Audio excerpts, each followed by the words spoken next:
अभी भी रशिया से डिस्काउंटेड ऑयल बाय कर रहा है जो यूएस को पसंद नहीं है।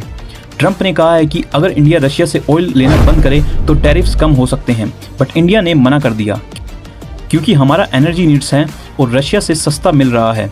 इसके अलावा ओल्डर इश्यूज हैं जैसे डाटा लोकलाइजेशंस, हार्ले डेविडसन बाइक्स पे हायर ड्यूटीज़ इंडिया में और यूएस डेयरी प्रोडक्ट पे रिस्ट्रिक्शंस। सिर्फ ऑयल नहीं, फॉर्मल डिप्लोमेट विकास सबरू बोलते हैं कि ये मूव 3 की थिंग्स के अगेंस्ट था। भारत का ब्रिक्स में एक्टिव होना, ट्रंप के सीजफायर क्लेम्स को इंडिया में हराया और यूएस ट्रेड डिमांड्स को इंडिया में रिजेक्ट किया। अब इम्पैक्ट क्या है? इंडियन एक्सपोर्ट्स के लिए ये बड़ा झटका है।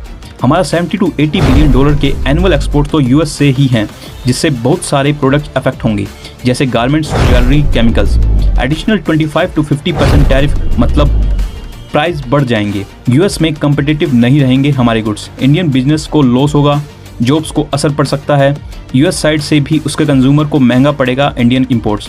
ओवरऑल यूएस इंडिया टाइज पे स्ट्रेन आ रहा है, स्पेशली क्वाड अलायंस और इंडो पैसिफिक स्ट्रेटजी में इंडिया के की पार्टनर हैं यूएस का। बट एक्सपर्ट्स कहते हैं लॉन्ग रन में रिलेशंस एंड्योर करेंगे क्योंकि स्ट्रेटेजिक इंटरेस्ट कॉमन है, जैसे चाइना को काउंटर करना। भारत इसमें आगे क्या कर सकता है? रिटेलिएटरी टैरिफ लगाना यूएस पे, मोदी गवर्नमेंट शायद डब्ल्यूटीओ में चैलेंज करे या बायलैटरल नेगोशिएशन करे।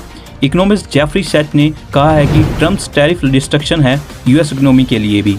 तो ये सिचुएशन फ्लूइड है, बट इंडिया को डाइवर्सिफाई करना पड़ेगा एक्सपोर्ट्स को यूरोप, मिडल ईस्ट की तरफ। इन शॉर्ट, टैरिफ का ये खेल पावर पॉलिटिक्स है, बट हमारे लिए ये अपॉर्चुनिटी भी है अपने मैन्युफैक्चरिंग को बूस्ट करने की अंडर आत्मनिर्भर भारत।